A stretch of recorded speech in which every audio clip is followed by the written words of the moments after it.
Bienvenue sur Top Invest, la chaîne des tops d'investissement. Ici, on parle essentiellement d'entreprises de qualité. Alors, aujourd'hui, on va faire une mise à jour un peu de troisième. On va essayer d'aller un peu plus en profondeur, enfin, légèrement un peu plus. Pourquoi? Parce que la dernière fois, on est resté sur des chiffres.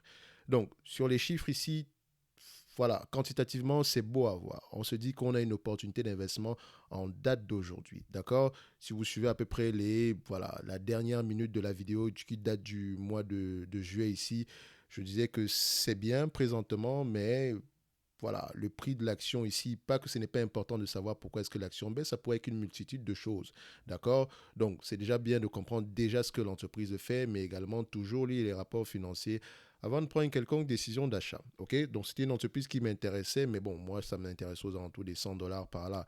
On était encore à 128 dollars et selon l'analyse qu'on avait effectuée ici aujourd'hui, si on était très optimiste, on serait aux alentours des 191 dollars l'action. Si on était très pessimiste, on serait aux alentours des 142 dollars l'action. OK? Donc, j'ai lu les rapports financiers ici, j'ai fait une petite note, d'accord, pour essayer de rendre un peu la vidéo plus facile ici.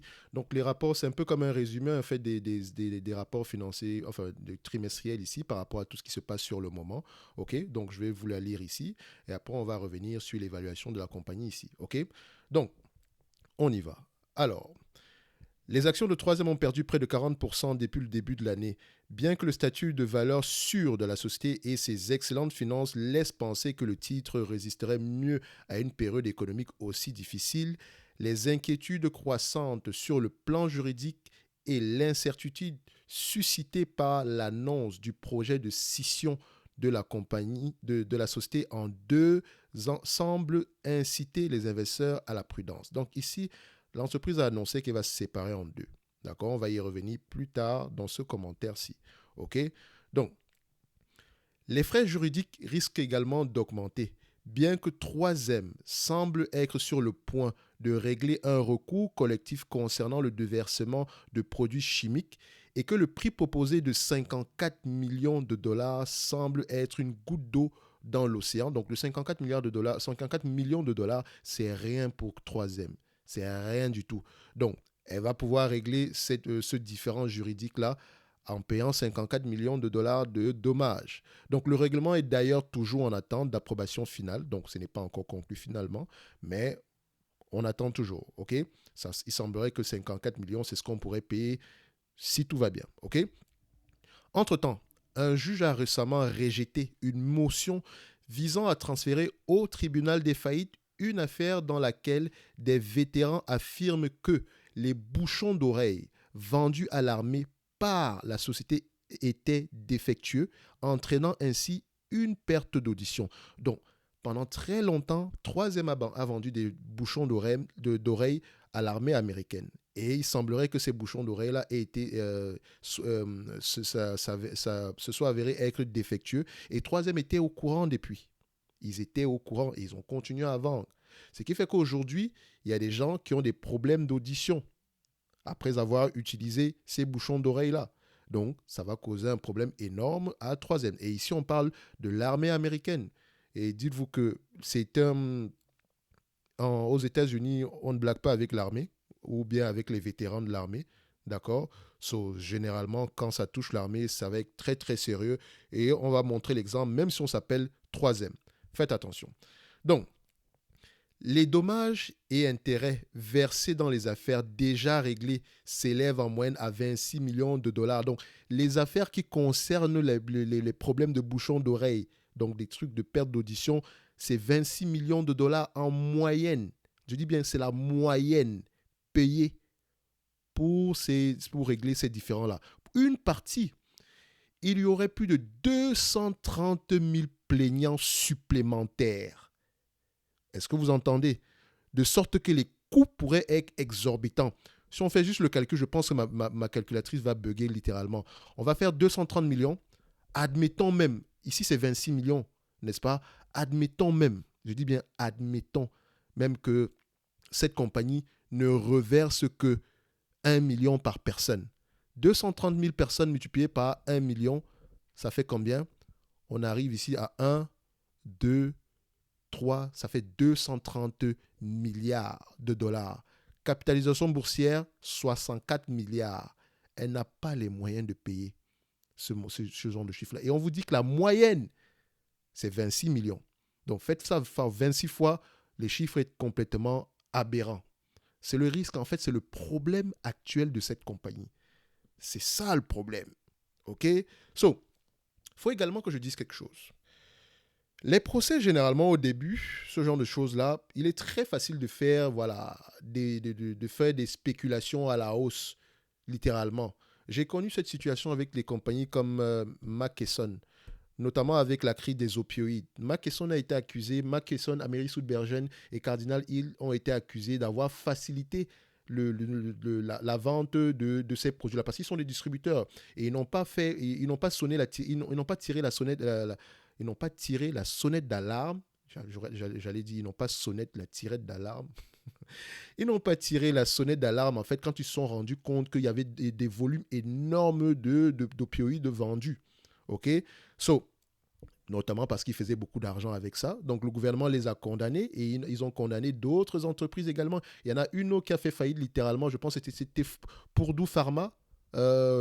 Purdue Pharma qui appartenait à la famille Sagner. Donc, la famille Sagner, littéralement, ils ont fait faillite, mais ils se sont bien... ne vous inquiétez pas, ils sont toujours multimilliardaires aujourd'hui, d'accord? Donc, ça s'est soldé par, voilà, ils ont payé quelques milliards ici sur une période de 10 ans, mais voilà, c'est tout. Et vous voyez, de 2015, on va se dire ici, de 2015 à peu près 2020, l'entreprise n'a presque rien fait du tout. Rien fait. Il y avait des risques liés à ces procès-là. Pendant ce temps, l'entreprise continue à engager des profits, des bénéfices nets toujours croissants. Elle continue à racheter ses actions. Elle continue à distribuer un petit dividende, mais elle rachète plus des actions ici que de payer le dividende. Donc, ça se passait bien au niveau du day-to-day de la compagnie. Mais les nuages gris liés à ce procès-là, parce qu'on avançait tous les chiffres inimaginables, 100 milliards, 200 milliards, machin, il y avait énormément de nuages gris à l'horizon. Mais à la fin, il s'est avéré que, voilà, on a payé quelque chose, mais ça semble être, c'était bien inférieur à ce qui était prévu. Et vous avez vu, l'action a explosé à la hausse, mais ce n'était pas facile pour les investisseurs. Et j'en suis un. OK? Quand moi, j'ai commencé à acheter ces actions-ci, on s'est situé peut-être fin 2017, 2018 par là. On est à peu près de 2017 à peu près 2020, on ne fait rien du tout. Vous pouvez regarder la première vidéo sur cette chaîne-ci, le top 3 des chaînes. Je parlais de 3 compagnies de ces 3 entreprises-ci. Excellente entreprise. Quantitativement, tout allait bien. C'est pour ça que je vous dis que le fondamental n'est pas une question de chiffres uniquement. Si vous n'alliez pas ces chiffres optimistes-là avec des éléments qualitatifs, vous n'aurez pas de la, vous allez, il sera très difficile d'investir à long terme avec conviction. D'accord? Donc, c'est la même chose maintenant avec troisième. Je ne vous dis pas que pour troisième, ça va bien se passer ou bien ça va mal se passer, mais sachez que ce risque potentiel-là, incertain, d'accord, va être inclus dans les cours actuels de l'entreprise. Et ça peut être pendant plusieurs années. Ici, on a fait plus de 5 ans. Je dis bien 5 ans. Êtes-vous prêt à attendre? Parce que cette compagnie-ci, de son plus haut à son plus bas avant l'explosion, c'était 50%. Est-ce que troisième, ça va être la même chose? Point d'interrogation. Donc, oui, on avance des chiffres aberrants, mais faites attention, les certitudes, ça ne marche pas généralement comme ça. Ils ont les moyens financiers de mettre la pression nécessaire. Ils vont tout faire pour pouvoir tirer leur épingle du jeu. Également, c'est un grand employeur aux États-Unis. Mais voilà ce qui se passe. Je vais terminer juste ma note, d'accord? Et on va faire le commentaire, d'accord? On continue. Alors, la structure de l'entreprise est différente aujourd'hui et pourrait changer encore plus à l'avenir. L'activité de sécurité alimentaire a récemment été cédée à Neogen Corp et maintenant la direction cherche à se séparer de ses activités de soins de santé. Donc, elle affirme que cette opération contribuera à libérer de la valeur pour les actionnaires. Cela dit, certains prétendent que 3M cherche à faire cette opération pour éviter de payer une bonne partie des frais juridiques susceptibles de se présenter à l'horizon. D'ailleurs, des vétérans intentent des procès pour bloquer la scission. Donc, Vous allez voir qu'ici que troisième a décidé de se séparer de son segment Healthcare qui représente 25% de ses revenus. Et ça va continuer. Parce que ce qui va se passer, c'est que l'entité qui va rester avec les procès en cours sera peut-être l'entité troisième. Donc, elle va essayer, pour ne pas impacter toute l'entreprise au complet, elle va commencer à faire des spin-offs. Donc, le dividende que vous avez présentement là, commencez à le regarder sérieusement. Parce qu'il y a de fortes chances qu'on le coupe. Il y a de fortes chances qu'on le coupe. D'accord? Qu'on va d'abord faire le premier spin-off, c'est 25% des bénéfices qui viennent disparaître, ou bien des revenus. On va le dire comme ça, c'est en termes de chiffre d'affaires, 25% du chiffre d'affaires, ce n'est pas 25% des bénéfices. Ça peut même être plus élevé que ça. Donc, on va d'abord spin-off le segment Healthcare. Donc, le segment Healthcare ici, c'est à peu près aux alentours de... Si juste on remet ça ici. Donc, le segment Healthcare ici, c'est quelque chose aux alentours de combien? C'est à peu près 9 milliards de revenus sur un revenu global ici, en tout cas sur les revenus de 2021, de 35 milliards. OK? Et ça ne sera peut-être pas le dernier segment qu'on va spin-off. D'accord? On a le industrial ici, on a le healthcare, on a le display graphique ici, on a le consumer. Alors, elle peut se réserver le droit de spin-off elle peut se réserver le droit de spin-off 2 ou 3 entités ici, là, qui vont devenir des entités indépendantes, ce qui veut dire que l'entité qui va peut-être faire faillite va rester, ça sera l'entité qui va rester avec le procès parce qu'elle n'aura littéralement pas les moyens de payer. Et quand vous voyez l'entreprise commencer à faire ces moves-là, c'est un drapeau rouge. Ça veut dire que, attention, danger. Il le signifie ici, je ne vais pas prendre ça comme ça. Tout est écrit. C'est là. Taking step equitable resolve litigation related to combat arm earplug. Donc, Planet spin-off of healthcare businesses. Update on pending food and safety transaction with Neogen. Donc, tout est écrit en fait. Il n'y a rien qui a été inventé ou rien du tout. Vous voyez également ici qu'ils s'attendent à peu près à avoir des revenus assez corrects. Enfin, par rapport à l'année précédente, cette année, ils s'attendent à peu près à avoir 7 dollars, en tout cas pour l'année 2022, 7 dollars de bénéfices nets par action au lieu de 9 dollars précédemment attendu. Ça, c'est la fourchette basse. Donc, vous remarquez que là, on est un peu plus bas que prévu. Mais bon, ça, c'est la version GAP. Mais quand on ajuste un peu avec les éléments extraordinaires, on tombe à 10 dollars ici. Mais on va être à peu près équivalent à peu près à ce qu'on attendait l'année précédente. 10 dollars par là. D'accord? Faites attention. Mais il y a beaucoup de nuages gris à l'horizon. Il y a beaucoup d'incertitudes. Et le marché n'aime pas les incertitudes. Donc, maintenant, la question de savoir, est-ce que vous pensez que troisième va pouvoir s'en tirer? Point d'interrogation. N'allez pas en vous disant que c'est une belle entreprise, elle va résister. Attention, ça pourrait durer. Et faites attention aux certitudes en bourse. Je n'ai pas la certitude que troisième va payer un si gros montant. Mais s'il y a un risque que ce soit unique, même si c'est un 26e de ces 26 millions-là, c'est déjà beaucoup. Même si c'est 500 000, c'est déjà beaucoup. Même si c'est 100 000, c'est déjà beaucoup. À 100 000, je pense qu'on est littéralement aux alentours, on est aux alentours des 23 millions, si je ne me trompe pas. Oui, on est aux 23 milliards. À 100 000 par personne, on est à 23 milliards. 50 000 par personne, on se retrouve à peu près à 12 milliards par là. Dans tous les cas de figure, c'est beaucoup, même pour troisième. Donc, ce qui veut dire ici qu'elle va trouver un moyen de spin-off ces activités-là. OK? Donc, faites attention. Donc, je vais juste terminer ici la note. Donc, je pense que je vous ai déjà donné ici les prévisions attendues, etc., légère baisse, etc. Donc, c'est ce que j'ai dit précédemment ici. Donc, voilà à peu près la note ici par rapport à troisième. Donc, généralement, je fais des notes comme ça pour les entreprises que je suis. So, voilà à peu près le problème de troisième. Au niveau de l'entreprise en général, ouais, ça va. Mais juste le risque lié à ces procès-là, ça peut entraîner des situations assez compliquées dans le futur. Et comme je l'ai dit, on n'aime pas l'incertitude. Qu'est-ce qu'il faudrait faire ici aujourd'hui? Moi, je dirais, cette entreprise n'est pas réservée aux investisseurs qui ne sont pas entrepreneurs. D'accord? Si vous aimez la paix de l'esprit, ce n'est pas troisième qu'il faut choisir. Allez sur Nike, même si je pense que le prix n'est pas mauvais, mais il n'est pas extraordinairement bon non plus. Allez sur Nike, ok? Mais pas sur troisième. Si vous êtes très optimiste, vous vous dites, oh, ça va aller. Le dividende, faites attention. Faites attention. Je veux juste dire que faites attention. Ça ne sert à rien que j'aille regarder, oui, le dividende est croissant. Ça, on s'en fout, littéralement. Parce que déjà, le premier spin-off, on va réduire ce dividende. Ils vont vous donner les mauvaises nouvelles. Ne vous inquiétez pas. Et c'est ça qui arrive généralement avec les compagnies qui reversent des dividendes depuis X années. Quand ils arrivent à un niveau où le dividende est trop élevé, ce qu'on va faire, c'est qu'on va commencer à faire des spin-offs. On va faire des séparations ici. Et après, on va vous dire que, oh, la nouvelle entité ne va pas payer de dividende. D'accord? Donc faites attention avec ça. C'est le moyen qu'ils trouvent ici. Au lieu de le couper ici, on se sépare en plusieurs entités et chacun continue son chemin. OK? Donc, troisième, sur le plan quantitatif, c'est bon. Mais sur le plan qualitatif, pas au niveau de la qualité du business, mais c'est au niveau de la qualité, c'est au niveau des nuages gris sur le plan juridique. Les incertitudes, moi je ne sais pas comment est-ce qu'on va payer. Et j'aimerais pas me mettre dans le troisième ici, voilà, en me disant que oh, ça va aller. Non, ça c'est ce qu'on appelle l'espoir, basé sur voilà, l'espérance. Si vous voulez, espoir, espérance, voilà. Je ne veux pas, non pas du tout. J'aime quand il y a des éléments qualitatifs palpables. Je ne veux pas qu'on me dise ici, même s'il y a un risque qu'on paye, ne serait-ce que 1 million, c'est trop. Par personne, c'est trop. Je sais également que tout le monde ne va pas recevoir cette somme et je sais également que ça pourrait être bien plus bas que ça. Il pourrait y avoir des surprises. Mais pour avoir déjà eu à vivre ce genre de situation-ci, voilà, je préfère me protéger. Ça ne veut pas dire que l'entreprise va payer de l'argent ni quoi que ce soit. Non.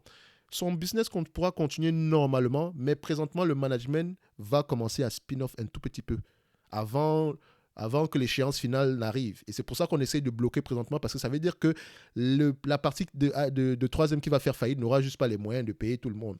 D'accord? Donc, ils vont devoir trouver un arrangement. C'est pour ça qu'on veut bloquer ici le spin-off de l'entreprise. D'accord? Donc, pour troisième ici, je vous dirais que mon raisonnement ne va pas changer par rapport à la première fois en termes quantitatifs. Ça ne change pas grand-chose. Et je dirais même que je serais plus situé sur la borne basse à 17 fois les bénéfices. D'accord? Je serais plus à ce niveau-là. Donc, si je veux investir dans cette entreprise, c'est avec tous les risques liés à tout ce qu'on peut voir ici, je vais demander vraiment une décote supplémentaire. Je pense que le prix actuel ne me satisfait pas. J'aimerais avoir plus que ça. Aux alentours des 70 dollars, si je suis vraiment optimiste sur cette compagnie-ci, oui. Aux alentours des 70 dollars, je pourrais commencer à la regarder. D'accord? Aux alentours des 70 dollars. Mais voilà, moi je n'aime pas trop l'incertitude. C'est très beau sur le plan du dividende, etc. Les marges, tout le free cash flow yield, mais non, c'est pas pour moi ça. Il y a juste cette affaire de procès là, ça marche pas. Je préfère revenir quand on aura signé que ouais, le procès ça va, on a bien, il y a de fortes, on a trouvé un arrangement, etc. Un peu comme troisième, un peu comme Mackesson. Mackesson ici, j'ai fait la même chose. En fait, c'est quand on a donné les bonnes nouvelles concernant le procès que l'action s'est envolée. Et voilà, on s'est également retrouvé dans une période de Covid où on avait besoin des distributeurs, etc. Donc voilà, l'action s'est envolée, mais j'aurais pu également attendre, continuer à suivre le dossier à ce niveau-là et attendre qu'il y ait résolution. Et dès le moment où il y avait résolution, même si l'action prend 10% en une journée, ça ne dérange pas. Elle vaut 2 fois plus que ça. D'accord? Troisième ici pourrait aller à 200 dollars, mais juste avec ce risque-là, ne vous attendez pas à des surprises ici. D'accord? Vous voyez ici que c'est pas une situation qui date d'aujourd'hui. Si on va voir les rapports financiers ici, peut-être que c'est quelque chose qui a été levé depuis plusieurs années. Et ceux qui lisent, ceux qui ont l'information ici, savent que il y a un problème avec cette compagnie-ci. Donc, on commence déjà à bazarder l'entreprise ici dès le début. D'accord? Bon, c'est égal 200 dollars également ici, c'était un peu élevé. Donc, c'est à peu près mon avis sur le sujet pour le moment. Donc, vous voyez qu'aujourd'hui, je ne rentre pas dans les éléments quantitatifs parce que je trouve que ça, c'est une partie. On est un peu allé sur le qualitatif, mais de manière sommaire. Je pense que maintenant, vous avez un 360 général sur la compagnie ici aujourd'hui. OK? Donc, vous pouvez vous dire que la raison pour laquelle troisième n'avance pas trop, même si tout semble être beau, c'est parce qu'on a ces nuages gris à l'horizon là. Maintenant, la question est de savoir, est-ce que c'est durable ou temporaire? C'est certainement temporaire, mais ça pourrait impacter négativement la compagnie au cas où le jugement va en la défaveur de troisième. Il y a de fortes chances que ce soit le cas. Parce que à lire un peu les preuves qu'on a, enfin, ils savaient, ils étaient au courant et ils n'ont rien fait. C'est dangereux. Si vous n'êtes pas au courant, ça ne dérange pas. Mais quand vous êtes au courant de la situation et que vous continuez néanmoins à vendre, là, par contre, c'est criminel. Et là, ça va chercher très très loin. Et les vétérans, c'est une grosse base électorale aux États-Unis. Faites attention. Donc, on ne s'amuse pas avec. Le gouvernement pourrait faire un exemple. Ça ne dérange pas que troisième aille faire faillite. Et faillite n'est pas synonyme d'arrêt de l'activité. Ça veut juste dire que voilà, on va aller trouver un terrain d'entente ici. Peut-être qu'on va donner des actions en majorité aux ayants droit ici, ce qui veut dire que nous, en tant qu'actionnaires ici, on va se retrouver à zéro. L'entreprise va appartenir peut-être aux vétérans en question. Pendant plusieurs années, troisième va leur payer des dividendes, etc. Voilà, la structure même, la structure de l'actionnariat pourrait changer. Donc, voilà à peu près ce qui pourrait arriver. Hein. Donc, moi, en tant qu'actionnaire, ça ne m'intéresse pas du tout, même si quantitativement ça semble être beau. Et voilà, si vous aimez le quantitatif ici, comme moi, le quantitatif est important, mais je sais également que je n'investirai jamais dans une compagnie si déjà je ne la comprends pas et si je n'ai pas lu les rapports financiers. Donc vous voyez ici que allez regarder la vidéo qui date du 14 du mois de juillet ici. Sur le plan quantitatif, vous avez tous les éléments nécessaires ici. Là, on s'est limité aux éléments qualitatifs. Dites-moi si vous aimez ce type de vidéo également, où on reste également au niveau du qualitatif. On ne parle pas juste de chiffres. Je ne peux pas le faire sur toutes les entreprises. D'accord? Principalement sur les entreprises américaines parce que c'est celles que je suis le plus, notamment par mon positionnement géographique. D'accord? Je vous ai dit que je ne vis pas en Europe.